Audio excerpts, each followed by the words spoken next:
Hoy queríamos de KPMG traerles un tema de mucha actualidad y de mucho impacto económico para las empresas en este país.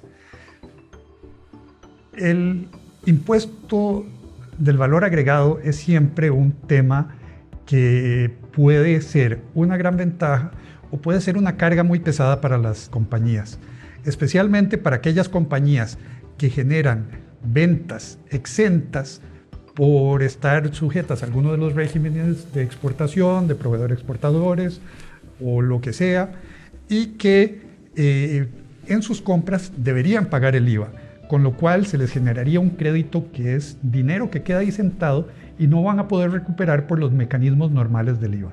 Entonces, sus fondos van a estar ahogados, eso les va a costar una carga financiera importante. Esto lo que genera entonces es un mecanismo que ha previsto la ley del impuesto sobre el valor agregado para tener notas de exoneración que permitan a este tipo de contribuyentes adquirir bienes y servicios sin pagar previamente el IVA. ¿Cuál es el problema? Bueno, el problema es que esto, como todo en la vida, tiene truco. Tiene truco porque los regímenes y los sistemas de la administración tributaria pueden ser más o menos, por llamarlo de alguna forma, poco flexibles.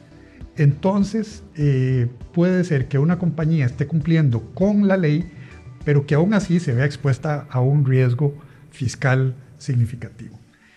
Para hablar de este tema, tenemos entonces a Shermaine Elizondo y a Mariela Briceño, especialistas en las diferentes aristas que tocan estos temas. Shermaine, ¿podrías por favor hablarnos un poco sobre cuáles son las categorías, los beneficios y los riesgos a los que se exponen las compañías?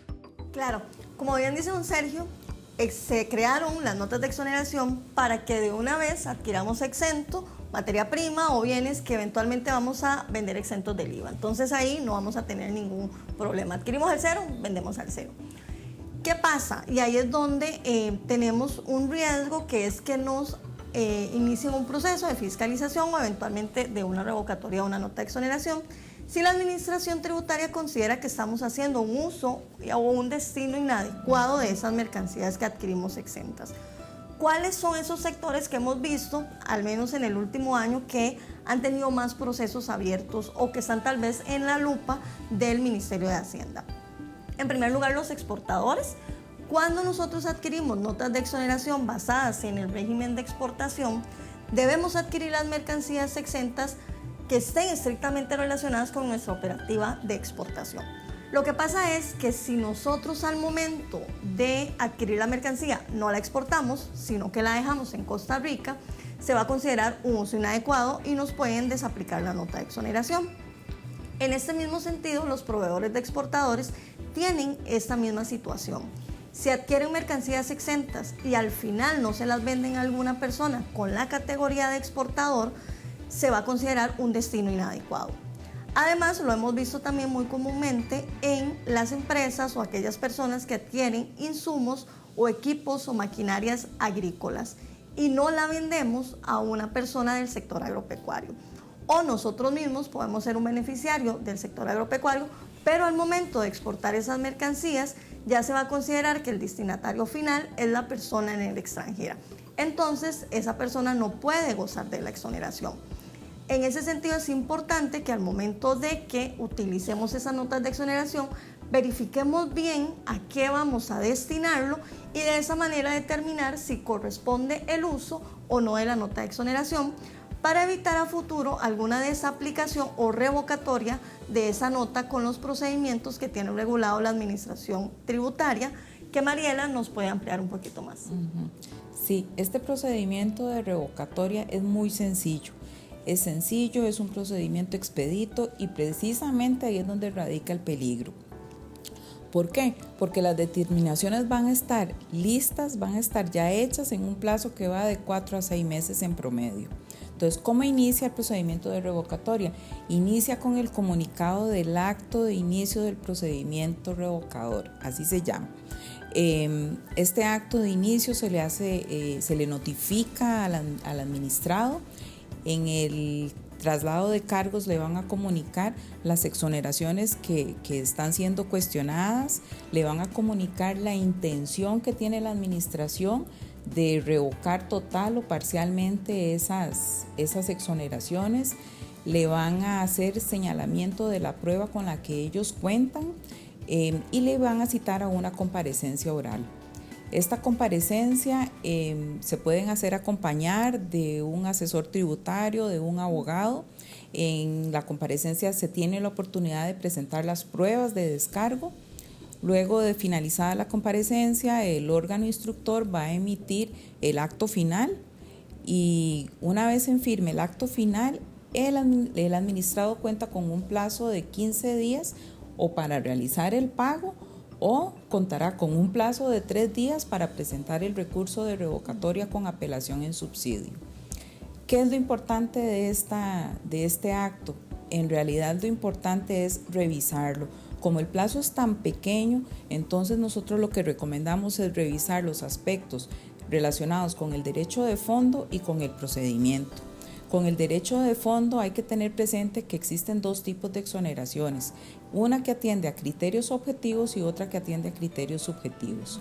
¿Qué pasa? En el último año hemos estado viendo fiscalizaciones de exoneraciones que atienden a criterios objetivos, pero se les aplica criterios subjetivos para declarar la ineficacia.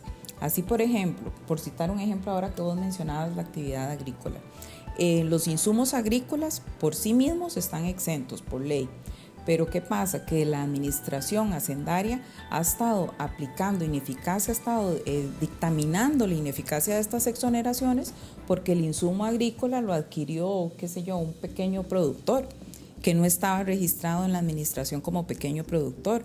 Estos son criterios que no están establecidos en la norma, entonces esas determinaciones resultan ilegales. Lo otro importante es que normalmente se trata de ajustes que van de cientos a miles de millones de colones. Entonces pueden colocar a la compañía en un serio riesgo financiero porque en un plazo de 4 a 6 meses tienen que hacer unas erogaciones de dinero de que incluso ponen en compromiso a la operativa.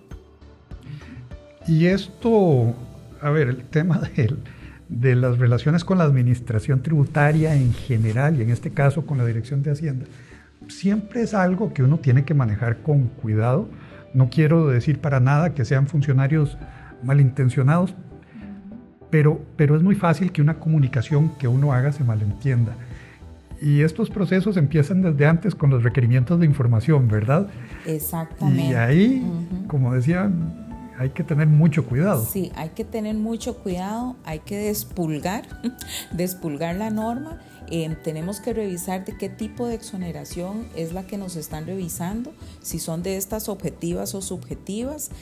Vamos a revisar los fundamentos jurídicos para ver que todos los ajustes que está proponiendo la administración estén enmarcados dentro de la norma, que los supuestos de hecho correspondan con esa norma.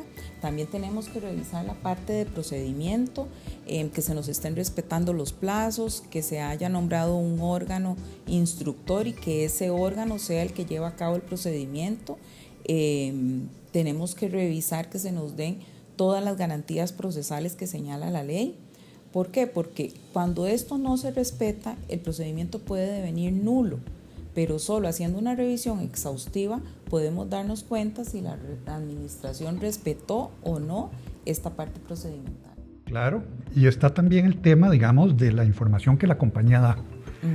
Que hay un tema que existe, se llama la ceguera de autor. Y cuando yo hago algo, ¿verdad? Yo lo veo y puede ser que no esté viendo alguna inconsistencia que a la larga no es un defecto, no es una falta, pero puede dar lugar a malas interpretaciones. Y ahí es donde es importante, como digo yo, no operarse uno el cerebro solo, ¿verdad? Pedir que alguien calificado lo acompañe. Exacto. Esa es otra. Otro tema que habíamos hablado, ¿cómo son esas comparecencias? Son una presentación verbal, oral, quiero decir. Lo llaman a uno, a la administración del caso. Y entonces la pregunta es, presentar conclusiones o argumentos por escrito o no presentarlos por escrito. Bueno, nosotros siempre recomendamos presentarlos por escrito. Ahora, la comparecencia es oral. Entonces usted tiene oportunidad ahí de exponer a viva voz las pruebas con las que cuenta, sus argumentos jurídicos, pero además siempre es bueno llevar las conclusiones por escrito y llevar no solo conclusiones, sino llevar toda su argumentación para que se desestime ese ajuste. Cuando usted lo presenta por escrito, obliga al órgano instructor a valorar todos y cada uno de los elementos que ahí constan. Porque ¿qué pasa? Que como es oral, el funcionario está tomando notas, unas veces las toma bien, otras les falta un poquito, y a lo mejor ese poquito que le faltó es el elemento determinante. Claro, lo cual es sumamente importante por el tecnicismo de la materia, ¿verdad? Y puede ser que obvie puntos que son sumamente relevantes para desestimar el caso. Absolutamente. Bueno, y sumamente importante que además el riesgo económico que conlleva este tipo de procesos, que no es solo el ajuste, sino los intereses y las sanciones que pueden devenir de él. Sí, de hecho, las sanciones pueden llegar a ser incluso del 100% del monto exonerado. Entonces, imagínate un proceso donde le están desconociendo a usted exoneraciones por 100 millones y tiene otra sanción por otros 100 millones. Lo que, así digamos, mis números al cálculo, lo que yo he visto es que los ajustes terminan siendo como el doble del impuesto que originalmente se debía. Entonces tenemos una situación donde estas notas de exención son un gran beneficio y una gran ayuda, y es un mecanismo previsto en la ley, y eso no es nuevo. Aquí en Costa Rica así funciona desde Europa en general. Pero con ese gran beneficio viene también una gran responsabilidad de ejercerlas conforme a la ley, y un gran riesgo debido a la letra pequeña de las resoluciones y lo poco flexible que es el sistema. Entonces, ante eso, ¿qué les recomendaríamos a los beneficiarios o usuarios potenciales de notas de exención? Así es. En primer lugar, es muy importante que al momento que vayamos a aplicar esta nota de exención, sepamos el destino o el uso que le vamos a dar a las mercancías. Y de esta forma apliquemos el fundamento legal y en Sistema Exonet la nota respectiva parece bien. Sabemos, y de hecho lo hemos comentado en varias ocasiones, hay momentos que cuando adquirimos las mercancías no sabemos el destino que le vamos a dar a las mercancías, más si tenemos varias categorías. Por ejemplo, si somos exportadores, pero a su vez somos proveedor de exportador. Cuando yo compro la mercancía exenta, no sé si la voy a utilizar para mi operativa de exportación o más bien para la venta que yo le hago a un exportador. Bueno, en ese caso, podemos adquirir todo exento, pero al momento que ya sabemos el destino que le vamos a dar a esas mercancías exentas, determinar si debemos realizar algún proceso de liquidación de los impuestos que inicialmente exoneramos ante el Ministerio de Hacienda, específicamente ante la Dirección de Gestión de Exenciones.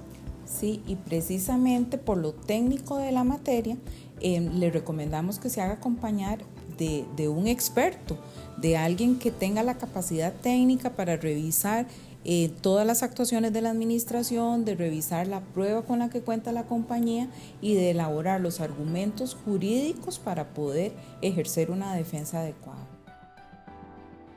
Este tema lo hemos comentado varias veces, y la importancia de prestarle mucha atención a las comunicaciones, ser muy estratégico, pensar en el largo plazo de qué es lo que puede pasar con lo que yo estoy haciendo, lo que yo estoy diciendo, los formularios que uso. Dicho lo anterior, esperamos haberles aportado valor en este tema. Es un tema muy rico, muy lleno de letra pequeña. Ya nosotros hemos tenido nuestra cuota de ver las cosas que pueden salirle mal a la gente. Entonces los invitamos a que si tienen, que en sus empresas tienen la posibilidad de usar notas de exención, si ya las están usando, o si las están usando y tienen algún proceso de fiscalización que ustedes creen que no es gran cosa, busquen a alguien que les pueda ayudar, porque las consecuencias económicas pueden ser grandes.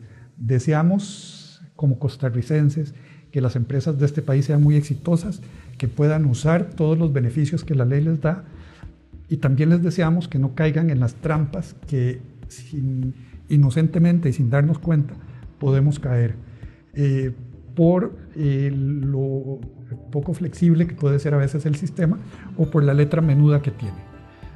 Entonces, les deseamos mucho éxito en sus negocios, deseamos que les haya sido de provecho esta conversación y estamos a su disposición por si quisieran conversar más sobre el tema. Muchas gracias.